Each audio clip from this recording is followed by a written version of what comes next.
Web, all right, you go Weapons. ahead. I'll just. All right. Hello, my name is Brian L. Jackson. I am a Tulsa attorney, practicing out of Tulsa, Oklahoma.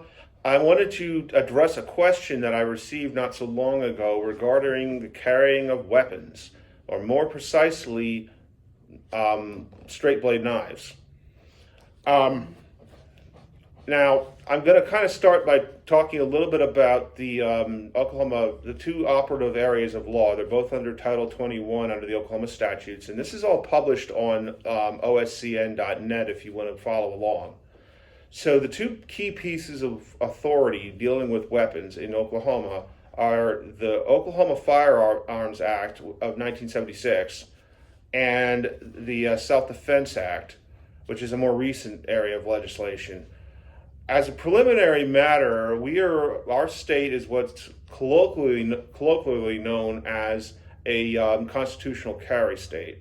Now, what that means is within certain parameters, you can carry a firearm without a permit on your person, and it's generally acceptable as long as you're following certain rules. Now, that's firearms. Now, this question had to do with straight blade knives. There are restrictions on what types of weapons you can carry. There are some interesting ones, actually. Like, for example, not that I anticipate this is an issue that would come up very often now, but you're prohibited from carrying a sword cane. A more common one that comes up is having to do with what types of firearms you can actually carry. Now, under Oklahoma law, first of all, it has to be a handgun.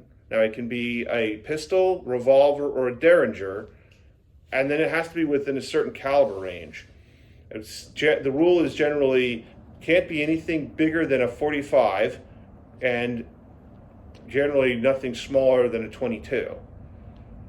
Now, the top end one is really the one you want to be concerned with, less so the bottom end one, although it's generally not advisable anyway to carry a BB gun for self-defense, because even though legally that could be considered a deadly weapon, practically speaking, it's a lousy self-defense weapon. But I've had people ask me, well, can I carry a Desert Eagle? Well, answer is it depends on what it's chambered in. If it's chambered in 50 Action Express, the answer is no, you cannot.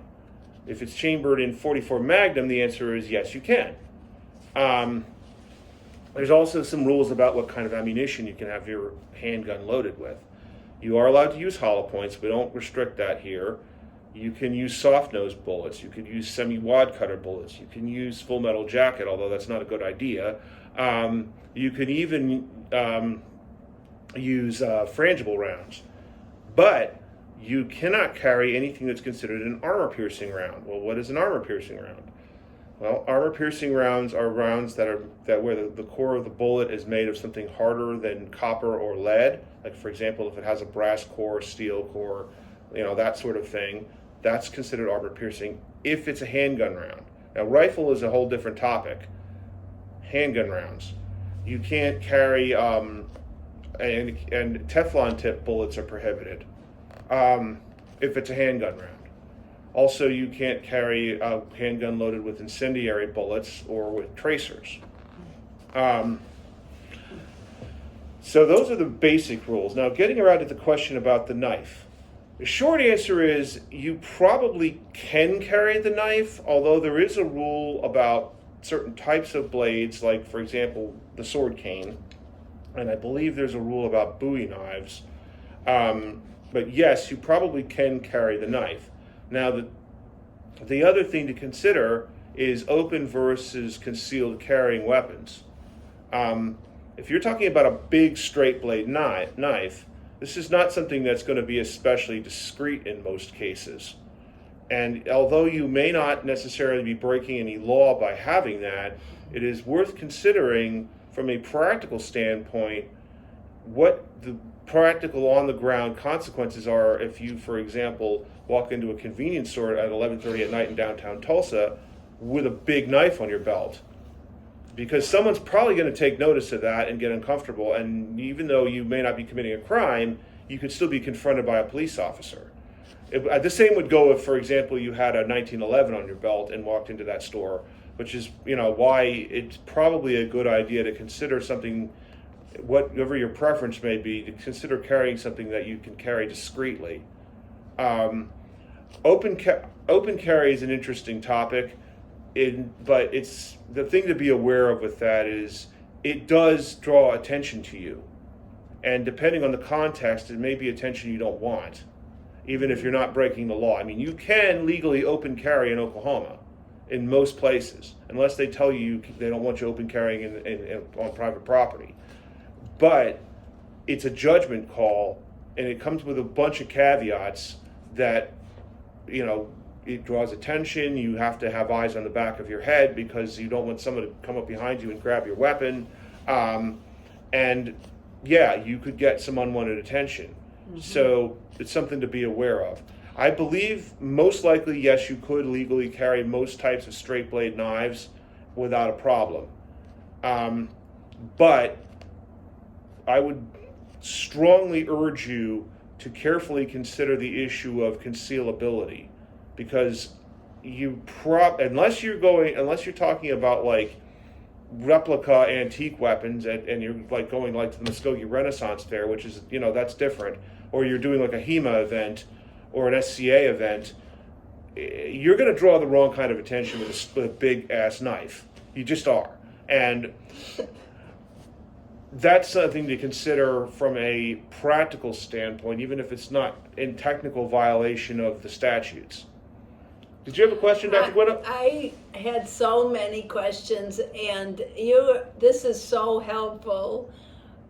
I wanted to ask about in a hospital where there's a sign. I've run into this where the sign says no weapons. The patient had a handgun in their purse, on their person, in the hospital bed. I can tell you what happened once that was detected, but what were her rights at that moment? Well, technically, if you're talking private property, now if the hospital situation, it really depends, is it private property or is it public property, because it's two different rules. Okay. If it's a private hospital, then you get into the landowner has the right to prohibit weapons on their property. Okay.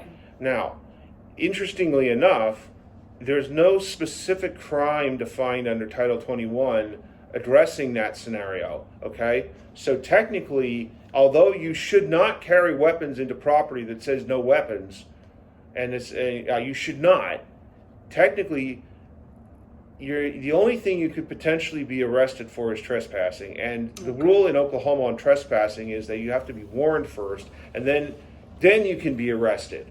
But they can make you leave, and I'm presuming that's what happened. What happened was when the patient was stabilized, the patient was discharged, and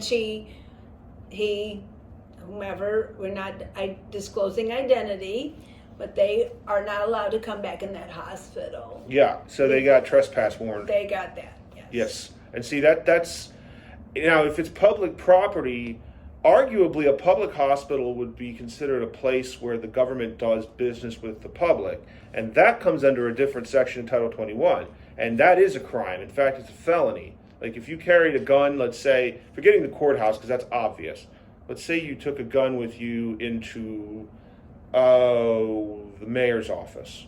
Yeah. You have a boot gun. Yeah.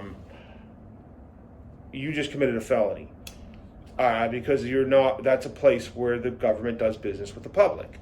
You also, by the way, have to be aware of federal restrictions, because if it's federal property, like for example, the post office, can't carry a gun in the post office. I don't care, if you're otherwise lawful, can't carry a gun in the post office, can't carry a gun at the airport. Those both come under federal jurisdiction, and there's a hard and fast ban. Another place you can't carry, any of you folks that live down towards the Oklahoma City area, Tinker Air Force Base, that's a federal military reservation. Can't carry a gun there either unless you have permission. Any Bureau of Land Management lands are another area where it's federal jurisdiction and you're under federal rules. Also, Oklahoma, something to be aware of. The casinos around the state. There's another place you can't carry, and that's actually for two separate issues. There's a state law, any place that gambling goes on, you can't carry. Okay.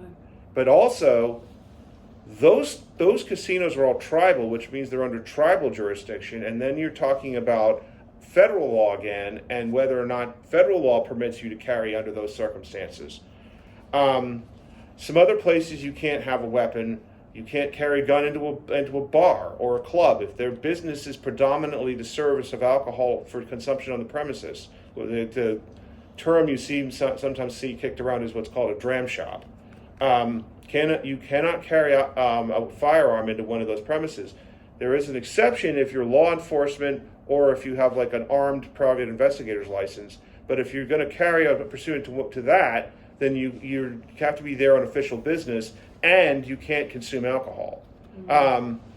Another thing to be aware of, and this is something I run into from time to time that people aren't aware of, Oklahoma issues state-level marijuana licenses that allow you to smoke pot. Well, here's something to be aware of. Under state law, if you have the license, you can legally possess pot. Under federal law, it's still considered a Schedule I substance under federal narcotics laws. So you're still technically committing a federal crime. Also, those cards are considered under federal law, it's prima facie evidence of substance abuse. So what that means is that you want to buy a gun, you have to sign a form, it's called a NICS form. Okay? One of the questions on the NICS form is whether or not you use substances. If you have your card, then legally you have to check yes, and they will deny you that weapon. So these are all things to be aware of. I bet most do not know that, Brian. I'm pretty sure they don't, because I actually had this conversation with somebody not that long ago who was shocked. Right. I would say consult Brian. He's going to give you the answers that you can understand and speak normal English, not legalese, the way lawyers speak to each other. Yes. And he will speak English. And I would suggest, if you are someone who is interested in any kind of like concealed carry, and if you're going to carry a weapon, you should know the law. And for an hour of time, I'd be I can walk you through some of the most important things to be aware of. I can answer questions. If you have questions about that, please feel free to reach out. My number is 717-460-4881, and I would be happy to talk to you about this. I'm happy to give you set up an appointment. We can take an hour out and talk about any questions you have. This is going to be the first in a series of videos, because I think that the issue of weapons is a multifaceted issue, and it's something I'm fairly passionate about.